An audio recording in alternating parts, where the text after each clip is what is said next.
மே 12 பிறந்தநாள் காணும் புரட்சி தமிழர் மாண்புமிகு எடப்பாடி கே பழனிசாமி அவர்களுக்கு பிறந்தநாள் வாழ்த்துக்கள். வழக்கறிஞர் அபிஷேக் ரங்கசாமி, மாவட்ட செயலாளர் எம்ஜிஆர் இளைஞரணி, தென்சென்னை வடக்கு கிழக்கு மாவட்டம். புரட்சி தலைவி அம்மா அவர்களின் நல்லாசியுடன் மே 12 பிறந்தநாள் காணும் புரட்சி தமிழர் எடப்பாடி கே பழனிசாமி பிறந்த நாளில் எல்லையை காக்கும் ராணுவ வீரர்களை வணங்குகிறோம். RS ராஜேஷ், அதிமுக வடசென்னை வடக்கு கிழக்கு மாவட்ட கழக செயலாளர். ஆதரணியர்களுக்கு அன்பு வணக்கம். ஆபரேஷன் சிந்தூருடைய மிக முக்கியமான அப்டேட்ஸ் தொடர்ச்சியாக பார்த்து கொண்டிருக்கிறோம். ஏற்கனவே நம்மளுடைய தரப்புல இருந்து நடத்தப்பட்ட தாக்குதல் என்னென்ன அப்படின்னு சொல்லி தொடர்ச்சியாக நீங்க செய்திகள்ல பார்த்துருப்பீங்க. ரொம்ப முக்கியமா எல்லாருமே கவனமா இருக்க வேண்டியது, நிறைய பொய் செய்திகள் வந்து கொண்டே இருக்கு. ஸோ ஒரு நியூஸை வாட்ஸ்அப் ஃபார்வர்டு வந்துச்சோ இல்லை வேற வேற ஆப்ஸ்ல இருந்து வந்துச்சு அப்படின்னா அதை வெரிஃபை பண்ணாம அதை யாருக்கும் பகிராதுங்க. அது சம்பந்தமாக எந்த டிஸ்கஷன்லயும் ஈடுபட வேண்டாம். மிக குறிப்பாக இந்தியாவுடைய S-400 தாக்கப்பட்டது உள்ளிட்ட இந்த மாதிரியான செய்திகள் வேணும்ட்டே தான் அவங்க பரப்பி விடுறாங்க. எந்தெந்த விஷயங்கள் இந்தியா சைட்ல இருந்து ஹெவி பெர்ஃபார்மன்ஸ், ஹை பெர்ஃபார்மன்ஸ் சொல்லிட்டு நாம பெருமை கொண்டாடுறோமோ அதை உடைக்கும் விதமா அதெல்லாம் அப்படிலாம் கிடையாது, நாங்க உடைச்சிட்டோம் அப்படின்னு காமிக்கிறதுக்கு தொடர்ச்சியாக சோசியல் மீடியா மூலியமாக பாகிஸ்தான் துருக்கியோடைய அந்த சோசியல் மீடியா வார்ஃபேர் அப்படிங்கிறது ரொம்ப தீவிரமாக நடந்து கொண்டிருக்கிறது. அந்த பொறியில நிறைய மெயின் ஸ்ட்ரீம் மீடியாக்களும் துரதிருஷ்டவசமா சிக்கிறாங்க. ஸோ யாருமே சிக்க வேண்டாம். So Indian army daily briefing கொடுத்துட்டு இருக்கிறாங்க. அந்த பிரீஃபிங் பார்க்கலாம். அதை தாண்டி நிறைய எக்ஸ்பர்ட்ஸ் பேசிட்டு இருக்கிறாங்க, அதை பார்க்கலாம். அதை தாண்டின விஷயங்களை வேறு எந்த விஷயங்களுக்கும் ஒரு ஹைப்பான விஷயங்களை யாருமே நம்ப வேண்டாம் அப்படிங்கிறது ஒரு சின்ன கருத்து. இப்போ நம்ம டைரக்டா இப்போ நம்ம இந்த ஆபரேஷன் சிந்தூர் அப்டேட்ஸ்க்கு வந்தோம் அப்படின்னா, எங்கெங்க தாக்குதல் நடக்குது, நாம எங்கெங்க தாக்குதல் நடத்தி இருக்கிறோம், அவங்களோட தாக்குதல் எப்படி முறியடிக்கப்பட்டிருக்கிறது, எல்லாமே செய்தியா வந்துட்டு இருக்குது.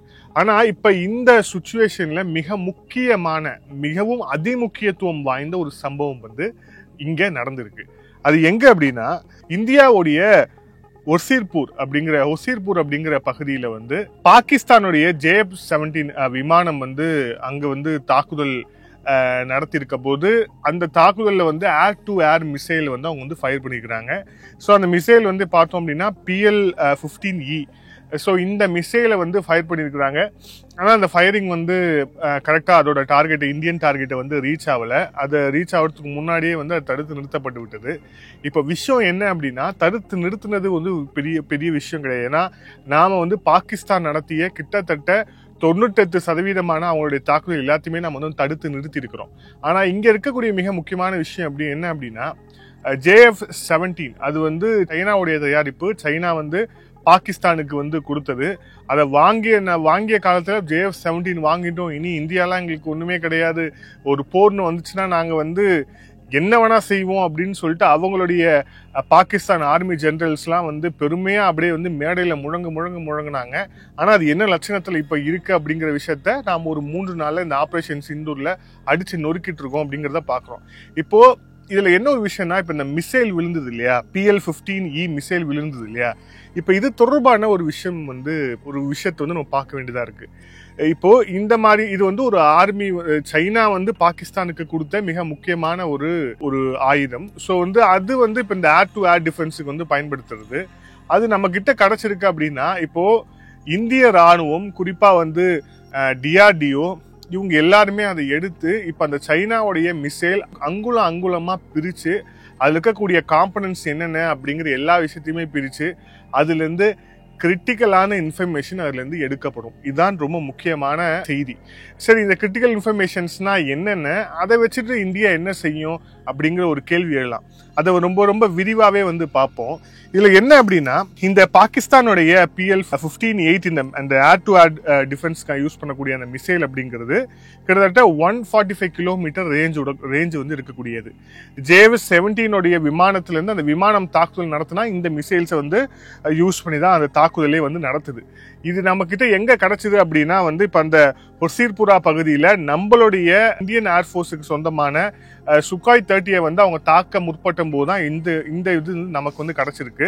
ஸோ இப்போ இதை வச்சு என்னென்ன விஷயங்களை நாம எடுக்க முடியும் அப்படின்னா, ஏரோடைனமிக் அண்ட் ஏர் ஃப்ரேம், அந்த மிசைலோடைய ஏரோடைனமிக் அந்த ஏர் ஃப்ரேம் வந்து நம்மளால வந்து எடுக்க முடியும். அதுக்கப்புறம் அதுக்கு யூஸ் பண்ணிருக்கக்கூடிய ப்ரொபல்ஷன் சிஸ்டம் என்ன, ப்ரொபல்ஷன்னா புரியுற மாதிரி சொல்லணும் அப்படின்னா அதுதான் வந்து இயங்கு சக்தியே. ஸோ ப்ரொபல்ஷன் சிஸ்டம் வந்து அந்த மிசைலுக்கு என்ன இருக்கு, அதை எப்படி செஞ்சிருக்கிறாங்க அப்படிங்கிற அந்த விஷயம் தெரிய வரும். மிக முக்கியமாக guided and control system, missile வந்து ஏவிட்டாங்க அப்படின்னா அது வந்து ரிமோட்ல இருந்து கூட அவங்களால வந்து அதோட டைரக்ஷனை வந்து கண்ட்ரோல் பண்ண முடியும் அப்படிங்கிற அந்த டார்கெட் ஒருவேளை திரும்பிச்சு அப்படின்னா அதை நோக்கி கண்ட்ரோல் பண்ண முடியும் அப்படிங்கிறதுக்கு தான் இந்த கைடட் அண்ட் கண்ட்ரோல் சிஸ்டம் இருக்கு. ஸோ இந்த மிசைலுக்கு இந்த யூஸ் பண்ணியிருக்கக்கூடிய PL-15Eக்கு யூஸ் பண்ணியிருக்கக்கூடிய அந்த கைடட் அண்ட் கண்ட்ரோல் சிஸ்டம் என்ன அப்படிங்கிறதுக்கான அந்த ரகசியமும் வந்து நமக்கு வந்து தெரிஞ்சிடும். இதை தாண்டி இனர்ஷியல் நேவிகேஷன் சிஸ்டம், அப்புறம் வந்து கைடன்ஸுக்கு அவங்க பயன்படுத்திருக்கக்கூடிய அல்காரிதம் என்ன. ஸோ இந்த மாதிரி பல்வேறு ரொம்ப ரொம்ப கிரிட்டிக்கலான இன்ஃபர்மேஷன் இந்த PL-15E தொடர்பான இன்ஃபர்மேஷன் நமக்கு வந்து கிடைக்கும் அப்படிங்கிறது தான் ஃபர்ஸ்ட் செய்தி. சரி, இப்போ இதை வச்சு நம்ம என்ன பண்ண போறோம் அப்படின்னா, இப்போ நம்ம கிடைச்சிருக்கிறது வந்து சைனாவுடைய மிசைல். ஸோ சைனா டிஃபென்ஸ் இருக்கக்கூடிய மிக முக்கியமான அவங்களுடைய ஒரு மிக முக்கியமான அஸ்திரம் தான் நம்ம கிட்ட வந்து கிடைச்சிருக்கு. ஸோ இது சம்பந்தமான டீட்டெயில் வந்து ரொம்ப டீட்டெயிலாக அவங்க, ஏன்னா அவங்களே தயாரிக்கிறாங்க அப்படிங்கிறதால வெளியே சொல்ல மாட்டாங்க. ஆனால் அவங்களோட காம்பனன்ட் நம்ம கிடைச்சிருக்கு அப்படிங்கிறதால அவங்க சொல்லாத டீட்டெயிலும் நமக்கு வந்து அவங்களுக்கே தெரியாத டீட்டெயில கூட நம்மளால இதில் வந்து டெஸ்ட் பண்ணி ரிசர்ச் பண்ணி நம்மளால வந்து எடுக்க முடியும். ஸோ இப்போ இதை எடுத்து என்ன பண்ணும் இந்தியா அப்படின்னா, இதுக்கான கவுண்டர் மெஷர்ஸ் வந்து நம்ம வந்து பண்ண ஆரம்பிப்போம்.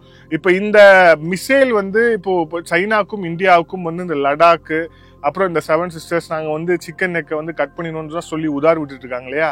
ஸோ இப்போ ஒருவேளை வந்து அந்த மாதிரி விஷயங்கள்லாம் பண்ணும்போது ஒருவேளை ஒரு எஸ்கலேஷன் வந்துச்சு அப்படின்னா அவங்க வந்து இந்த மிசைலை வந்து நமக்கு எதிராக வந்து பயன்படுத்த முடியாத அளவுக்கு நம்மால இதை வந்து கிராக் பண்ண முடியும். ஸோ இதுக்கான இப்போ ஆன்டி கவுண்டர் மெஷர்ஸை வந்து நம்மளால வந்து எடுக்க முடியும். இந்த மிசைலோட பலம் என்ன, பலவீனம் என்ன, எந்த ஃப்ரீக்குவன்சி இவங்க யூஸ் பண்றாங்க, ஸோ அதை எப்படி கிராக் பண்றது, அவங்க கைடன்ஸ் சிஸ்டத்தை எப்படி உடைக்கிறது, அவங்க யூஸ் பண்ணிருக்க அல்காரிதத்தில் இருக்கக்கூடிய ஓட்டைகள் என்ன, இந்த விஷயம் எல்லாத்தையுமே ஆராய்ஞ்சிட்டாங்க, நம்ம ஆளுங்க ஆராய்ஞ்சு பிடிச்சிட்டாங்க அப்படின்னா சைனாவால ஒரு போதும் இனிமே வந்து அந்த PL-15E அப்படிங்கிற அந்த ஏர் டு ஏர் மிசைல் சிஸ்டமை நம்ம மேல யூஸ் பண்ணவே முடியாது. இது வந்து JF-17 ஒரு அங்கமாகவும் வந்து அவங்க வந்து யூஸ் பண்ணிட்டு இருக்காங்க அப்படிங்கிற அந்த ஒரு விஷயத்த பார்க்குறோம். ஸோ நமக்கு அதுக்கப்புறம் பார்த்தோம் அப்படின்னா நாம வந்து நம்மளுடைய சொந்த மிசைல்ஸுக்கான அந்த ரிசர்ச்லையும் இருக்கும். ஒன்று வந்து அஸ்ட்ரா சீரிஸ் ஒன்று போயிட்டு இருக்கு, இன்னொன்று வந்து SFDR சாலிட் ஃபியூவல் டிடெக்டட் ராம்ஜெட்னு சொல்லிட்டு வேற ஒரு ப்ரோக்ராம் நம்ம பண்ணிட்டு இருக்கிறோம். ஸோ இந்த ப்ரோக்ராம்ஸ்க்கு நம்மளுடைய மிசைல் சிஸ்டத்துக்கான மேனுஃபேக்சரிங் நம்ம இருக்கிறதால இதுல இருந்து ஒரு கிரிட்டிக்கலான இன்புட்ஸை நம்மளால வந்து எடுக்க முடியும். இதை விட பெட்டரா இருக்கக்கூடிய பெட்டரைஸ் தான் நம்ம என்னென்ன செய்ய முடியுமோ அது எல்லாத்தையுமே வந்து இது கூட இணைக்க முடியும். மிக மிக முக்கியமாக இப்போ இந்த சீனாவுடைய இந்த முக்கியமான மிசைலுடைய இன்ஃபர்மேஷன்ஸை அமெரிக்காவிடம் இந்தியா பகிரும். இந்த எலெக்ஷன்லயே வந்து அமெரிக்க அதிபர் டொனால்ட் ட்ரம்ப் வந்து ஒரு பக்கம் வந்து பைடன் வந்து ரஷ்யா தான் என்னோட எதிரின்னு சொல்லிட்டு இருந்தார். ஆனா ட்ரம்ப் வந்து என்னுடைய எதிரி சீனா தான் அப்படின்னு சொல்லிட்டு தான் கேம்பெயின்ல பண்ணி வின் பண்ணியும் வந்திருக்கிறாரு. இப்போ தொடர்ச்சியாக ட்ரேட் வாருன்னு சைனாக்கு எதிராக அவங்க வந்து முடுக்கி விட்டுட்டு இருக்கிறாங்க. ஸோ இது சம்பந்தமான இன்ஃபர்மேஷன்ஸை அமெரிக்காவிடம் நிச்சயமாக இந்தியா வந்து பகிரும். இந்தியா வந்து இந்த இன்ஃபர்மேஷன் அமெரிக்கா கிட்ட பகிரும் பட்சத்தில் ஸோ அமெரிக்காவும் இந்த சீனாவுடைய இந்த மிசைல் சிஸ்டத்துடைய கிரிட்டிக்கலான இன்ஃபர்மேஷன்ஸ் என்னென்ன அப்படின்னு தெரிஞ்சுக்க முடியும். ஸோ அவங்களும் வந்து கவுண்டர் மெஷர்ஸை அவங்களும் வந்து எடுக்க ஆரம்பிச்சிருவாங்க. ரெண்டாவது விஷயம், வார் அப்சர்வர்ஸ் வந்து எல்லா நாட்டிலுமே இந்த மாதிரி ஏதாவது ஒரு எஸ்கலேஷன் நடக்குது, பெரிய வார் நடக்குது அப்படின்னா வார் அப்சர்வர்ஸ் எல்லாத்தையும் இருப்பாங்க இல்லையா. இப்போ வந்து ரஷ்யா உக்ரைன் போர் நடந்து கொண்டிருக்கிறது, இஸ்ரேல் ஹமாஸுக்கும் அங்கே நடந்து கொண்டு இருக்கு அப்படின்னா இந்த எல்லா இடத்துலையுமே இப்போ இந்தியா தரப்புல இருந்து ஒரு வார் அப்சர்வர் போவாரு. அங்க அந்த வார்ல என்ன நடந்துகிட்டு இருக்கு, இதுல இருக்கக்கூடிய கிரிட்டிக்கலான விஷயங்கள் என்னென்ன, இதை வச்சு நாம எப்படி நம்மளுடைய விஷயத்த வந்து இன்னும் இம்ப்ரூவைஸ் பண்ண முடியும் அப்படிங்கிற தகவல் எல்லாம் சேகரிப்பாங்க இல்லையா. அதே மாதிரி ஒரு வார் அப்சர்வர், தாய்வானோட வார் அப்சர்வரும் இந்தியாவில் இருப்பாரு. இப்போ உங்களுக்கு புரிஞ்சிருக்கும். ஸோ தாய்வானோட வார் அப்சர்வர் இங்க இருக்கிறார் அப்படின்னா அவருக்கும் இந்த இன்ஃபர்மேஷன்ஸ், குறிப்பா இந்த சீனாவுடைய ஆயுதங்கள் இதெல்லாம் என்னென்ன, இதுல இருக்கக்கூடிய பலவீனங்கள் என்னென்ன அப்படின்னு சொல்லிட்டு இப்ப வார் ஃபீல்டுல நம்ம இந்திய ராணுவம் வந்து பொழக்க அவங்க கிட்ட இருக்கக்கூடிய துருக்கிஷ் ட்ரோனும் வந்து தாங்கல, அவங்க யூஸ் பண்ணிட்டு இருக்க சைனா ஆயுதங்களும் தாங்கல. ஸோ இந்த இன்ஃபர்மேஷன்ஸ் அமெரிக்காவுக்கும் போகும், மிக முக்கியமாக தாய்வானுக்கு போகும். தாய்வானை தான் சைனா வந்து தொடர்ச்சியாக சீண்டிட்டே இருக்காங்க. ஏதாவது ஒரு டைம் பாஸ் ஆகல, ஏதாவது ஒரு விஷயத்த எஸ்கலேட் பண்ணோம் அப்படின்னா அப்படியே JF-17 அப்படியே போய் வந்து தாய்வானுடைய வானிலையில அப்படியே வந்து ஒரு 8 போட்டுட்டு அப்படியே வந்து திரும்பி போவோம். இந்த தாய்வான்ல இருக்கக்கூடிய அந்த ஏர் டிஃபென்ஸ் அலாரம்ஸ்லாம் வந்து அடிக்க ஆரம்பிக்கும். ஸோ இந்த மாதிரி விஷயங்கள் சைனா தொடர்ச்சியாக வந்து செஞ்சுக்கிட்டே இருக்கிறாங்க. ஸோ அது எல்லாத்துக்குமே வந்து ஒரு விடை தற்போது இதன் மூலியமா வந்து கிடைக்கும். ஸோ இது வந்து பாகிஸ்தான் இந்த ஆபரேஷன் சிந்தூர்ல நேரடியா எக்ஸ்போஸ் ஆகிறது பாகிஸ்தான் மட்டும் கிடையாது. நேத்து நம்மளுடைய ஆர்மி பிரீஃபிங்லேயே தெளிவா சொல்லியிருக்காங்க. கிட்டத்தட்ட வந்து 400க்கும் மேற்பட்ட ட்ரோன்ஸ் மூலியமா நம்ம மேல தாக்குதல் நடத்தினாங்கன்னு சொன்னாங்க. அதுல பெரும்பாலான ட்ரோன்ஸ் வந்து துர்கிஷ் ட்ரோன்ஸ். ஸோ துர்கிஷ் ட்ரோன்ஸோடைய லட்சணம் என்ன அப்படிங்கிறது ஒரு விஷயம் வந்து வெளியாகி இருக்கிறது. மிக குறிப்பாக சைனாவுடைய ஆயுதங்கள், சைனா வழங்கி இருக்கக்கூடிய ஏர் டிஃபென்ஸ், ஏற்கனவே HQ-9 வந்து எந்த அளவுக்கு மோசமாக வந்து நாம வந்து உள்ள பூந்து 9 டார்கெட்ஸை வந்து அடிச்சு துவம்சம் பண்ணிட்டு இருக்கும்போது உட்கார்ந்து படுத்து தூங்கிட்டு இருந்ததோ, சைனா வழங்கிய ஏர் டிஃபென்ஸ் சிஸ்டம் வேலை செய்யல. சைனாவுடைய ஏர் டு ஏர் மிசைல்ஸுக்கான சீக்கிரட்ஸும் வெளியே வந்துட்டு இருக்கு. இன்னைக்கு குறிச்சு வச்சுக்கோங்க, இந்த ஆபரேஷன் சிந்தூர்ல எக்ஸ்போஸ் ஆக போறது வெறும் பாகிஸ்தான் மட்டும் கிடையாது. பாகிஸ்தானுக்கு உதவக்கூடியவர்கள் யார் யாரெல்லாம் இருக்காங்களோ எல்லாருமே இந்த ஆபரேஷன் சிந்தூர்ல மிக மோசமாக எக்ஸ்போஸ் ஆயிட்டு இருக்கிறாங்க. அந்த லிஸ்ட்ல வந்து ஃபர்ஸ்ட்ல இருக்கிறது சீனா, 2வது இருக்கிறது துருக்கி, 3வது இருக்கிறது IMF கூட இருக்கலாம். ஸோ வந்து அடுத்தடுத்த அப்டேட்டை சந்திப்போம். நன்றி, வணக்கம்.